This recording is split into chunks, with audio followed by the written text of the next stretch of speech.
Hello friends, good morning. आप सभी का स्वागत है अपने यूट्यूब चैनल के कॉन्सेप्ट पर।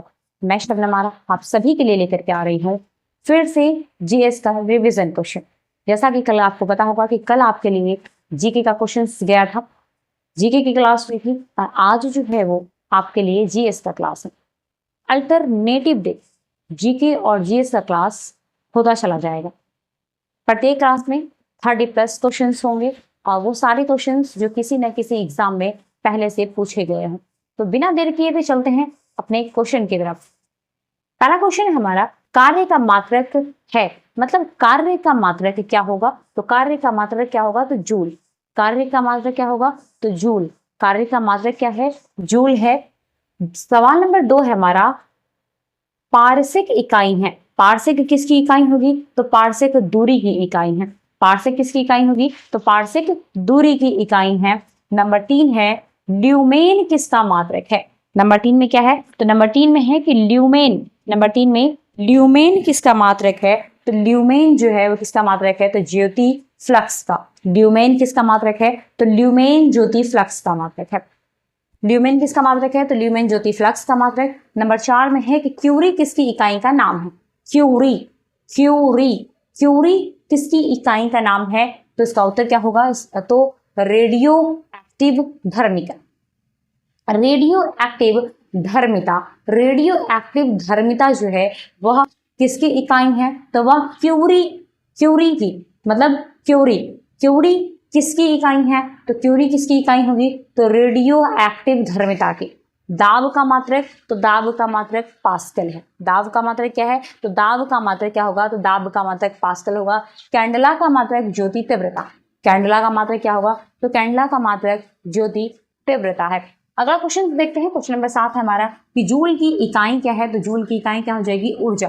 जूल की इकाई, जूल की इकाई क्या होगी? तो जूल की इकाई ऊर्जा है। सवाल नंबर 9 हमारा कह रहा है 8 कह रहा है मात्रकों की अंतरराष्ट्रीय पद्धति कब लागू हुई थी? मात्रकों की अंतरराष्ट्रीय पद्धति कब लागू हुई थी? तो 1971 ईस्वी में। मात्रकों की कई सारी पद्धतियां आई, जिस तरीके से एफपीएस पद्धति जिसको हम फुट पाउंड सेकंड पद्धति कहते हैं, सीजीएस पद्धति सेंटीमीटर ग्राम सेकंड पद्धति कहते हैं, उसके बाद एमकेएस पद्धति यानी मीटर किलोग्राम पद्धति कहते हैं। उसी तरीके से सबसे अंत में जो हमारे पास आया तो वो आया क्या? अंतरराष्ट्रीय पद्धति मतलब एसआई पद्धति। सबसे अंत में क्या आया? एसआई पद्धति, जिस पद्धति का इस्तेमाल आज हमारे देश में की जा रही है। किसी भी वस्तु को नापने या तौलने के लिए पद्धति का इस्तेमाल किया जाता है। तो मात्रकों की अंतरराष्ट्रीय पद्धति कब लागू हुई? तो मात्रकों की अंतरराष्ट्रीय पद्धति मतलब एसआई पद्धति जो है वह 1971 ईस्वी में लागू हुई थी। क्वेश्चन नंबर 9 हमारा है कि खाद्य ऊर्जा को हम किस इकाई में माप सकते हैं? किस ऊर्जा को? तो खाद्य ऊर्जा को। खाद्य ऊर्जा यानी खाने वाली जो ऊर्जा है, खाद्य, वो अनाजों में डालने वाला खाद्य नहीं, ये खाद्य ऊर्जा। तो खाद्य ऊर्जा को हम किस रूप में माप सकते हैं? तो कैलोरी के रूप में माप सकते हैं। किस रूप में? तो कैलोरी के रूप में माप सकते हैं। विद्युत मात्रा की इकाई क्या है? तो विद्युत मात्रा की इकाई एम्पियर होती है। विद्युत मात्रा की इकाई क्या होगी? तो विद्युत मात्रा की इकाई एम्पियर होगी। एसआई पद्धति में लेंस की शक्ति की इकाई क्या है? तो एसआई पद्धति में लेंस की शक्ति की इकाई डायोप्टर है। एसआई पद्धति में लेंस की शक्ति की इकाई डायोप्टर है। ऐसे अगर इसी हम थ्योरी की बात करें तो डायोप्टर जो है वो लेंस की कोई पद्धति नहीं होती है, लेकिन ये डॉक्टरों के द्वारा माना गया है। डायोप्टर लेंस की कोई पद्धति नहीं है, लेकिन ये डॉक्टरों के द्वारा मान्यता प्राप्त है। लोग इसी जितने भी डॉक्टर से आंखों का ट्रीटमेंट इसी पद्धति का इस्तेमाल करके करते हैं। तो मैं साइड हो रही हूँ, आप लोग इसका स्क्रीनशॉट ले सकते हैं या इसे मेरे साथ साथ रिवीजन करते चले जाएं, याद करते चले जाएं, या 1-2 बार इस वीडियोस को प्ले करके सुन ले, ताकि ये वीडियोस ना तो ये क्वेश्चन याद करने की ज़रूरत पड़ेगी और ना ही इसे लिखने की ज़रूरत पड़ेगी। 1 से 2 बार अगर आप सुन लेते हैं तो ये ऐसे ही याद हो जाएगा। सवाल नंबर 12 देखेंगे, यानी क्वेश्चन नंबर 12 हमारा एक ही प्रकार का परमाणु निम्न में से किस में मिलता है? मतलब एक ही प्रकार का परमाणु निम्न में से किस में मिलता है? तो कौन हो जाएगा? प्राकृतिक तत्व। प्राकृतिक तत्वों में एक ही प्रकार के परमाणु पाए जाते हैं। क्वेश्चन नंबर 13 है 2 या 2 से अधिक तत्व के मात्रा के यानी दो या दो से अधिक तत्वों के मात्रा के विचार से एक निश्चित अनुपात में संयोग करने से बना पदार्थ कहलाता है तो यौगिक। क्या कहलाएगा?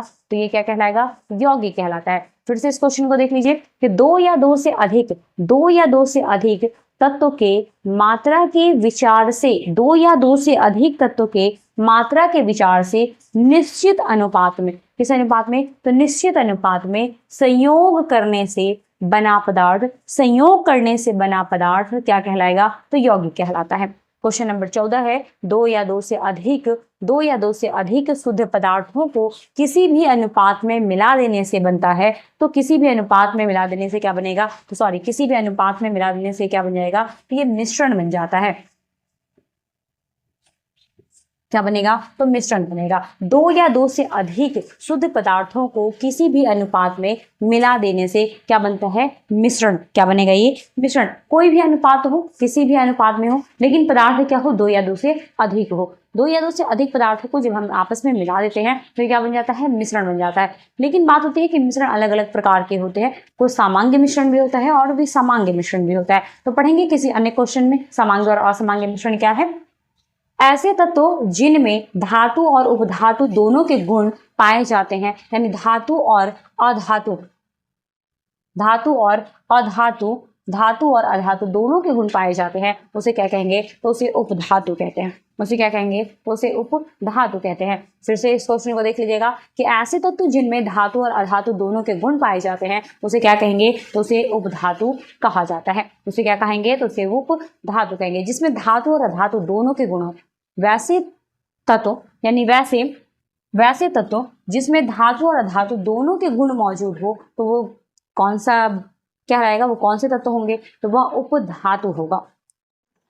क्वेश्चन नंबर 16 है कि धातु होते हुए भी उपधातु है, मतलब ऐसा कौन सा पदार्थ है, कौन सा तत्व है जो धातु होते हुए भी क्या है? धातु होते हुए भी उपधातु होगा। तो लेड यानी शीशा। शीशा क्या है? तो धातु होते हुए भी क्या होते हैं? उपधातु होते हैं। अगला है कि धातु में धातुई चमक पाई जाती है, मतलब अधातु में। किसमें? अधातु में।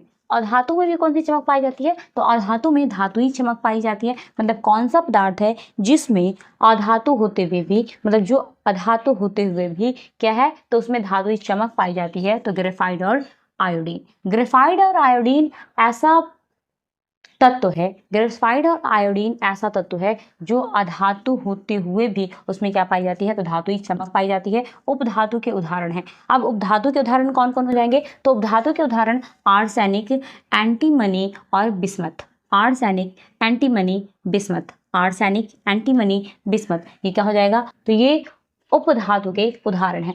अमोनिया है। क्वेश्चन क्या है हमारा कि अमोनिया है। अमोनिया क्या है? तो अमोनिया क्या हो जाएगा? यौगिक। अमोनिया क्या हो जाएगा? यौगिक होगा। किस पदार्थ में ऑक्सीजन नहीं है? मतलब कौन सा ऐसा पदार्थ है जिसमें ऑक्सीजन नहीं पाया जाता है? तो मिट्टी का तेल। मिट्टी का तेल एक ऐसा पदार्थ है जिसमें क्या? तो जिसमें ऑक्सीजन नहीं पाया जाता है। कौन सा पदार्थ प्राकृतिक में भौतिक अवस्था, यानी कौन सा ऐसा पदार्थ है जो प्राकृतिक में भौतिक अवस्था अर्थात ठोस, द्रव, गैस अर्थात तीनों अवस्था में पाई जाती है? मतलब कौन सा ऐसा पदार्थ है जो प्रकृति की तीनों अवस्था ठोस, द्रव और गैस में पाई जाती है? तो कौन सा पदार्थ हो जाएगा? यानी जल। जल एक ऐसा पदार्थ है जो भौतिक अवस्था में, प्रकृति की भौतिक अवस्था ठोस, द्रव, गैस तीनों में पाई जाती है। सवाल नंबर 22 हमारा है, यानी क्वेश्चन नंबर 22 हमारा होगा कि जीव विज्ञान शब्द का प्रयोग सर्वप्रथम किसने किया था? जीव विज्ञान शब्द का प्रयोग सर्वप्रथम किसने किया था? तो जीव विज्ञान शब्द का प्रयोग सर्वप्रथम लेमार्क तथा ट्रेवेरेनस ने किया था। कई सारे बुक्सों में जो है वह 1801 और कुछ बुक्सों में 1802 दिया होता है। मतलब इसकी ईस्वी क्या है कि जीव विज्ञान शब्द का प्रयोग सर्वप्रथम किसने किया? तो लेमार्क और ट्रेवेरेनस ने किया था। कुछ बुक में 1801 और कुछ बुक में 1802 दिया रहता है उसकी ईस्वी। जीव विज्ञान का जनक कौन है? तो जीव विज्ञान का जनक अरस्तु है। ये सभी को पता होगा क्योंकि क्लास 10th में तो जरूर पढ़े होंगे। तो जीव विज्ञान का जनक कौन है? तो जीव विज्ञान का जनक अरस्तु है। जंतु विज्ञान का जनक कौन है? तो जंतु विज्ञान का जनक भी अरस्तु होगा। उसके बाद है चिकित्सा शास्त्र का जनक किसे कहा जाता है? तो चिकित्सा शास्त्र का जनक हिप्पोक्रेटस को कहा जाता है। यानी चिकित्सा शास्त्र का जनक किसे कहा जाता है? तो हिप्पोक्रेटस को। किसको? तो हिप्पोक्रेटस को कहा जाता है। अगला है 26 में, वनस्पति विज्ञान शब्द की उत्पत्ति किस भाषा से हुई थी? तो वनस्पति विज्ञान शब्द की जो उत्पत्ति है, वनस्पति विज्ञान शब्द की उत्पत्ति यानी बॉटनी की उत्पत्ति किस शब्द से हुई है? किस भाषा से हुई है? तो बॉटनी की उत्पत्ति जो है वो ग्रीक भाषा से हुई है। ग्रीक भाषा से हुई है। उसके बाद है क्वेश्चन नंबर 27 है हमारा कि हिस्टोरिया प्लांटेरम पुस्तक के लेखक कौन है? तो हिस्टोरिया प्लांटेरम पुस्तक के लेखक जो है वो कौन होंगे? तो थियोफ्रास्टस। यहाँ लिखा हुआ है कि थियोफ्रास्टस है। यानी हिस्टोरिया प्लांटेरम पुस्तक के लेखक कौन है? तो थियोफ्रास्टस होंगे। क्वेश्चन नंबर हमारा 28 आता है कि वह विज्ञान जिसका संबंध जीवधारियों के अध्ययन से होता है कहलाता है।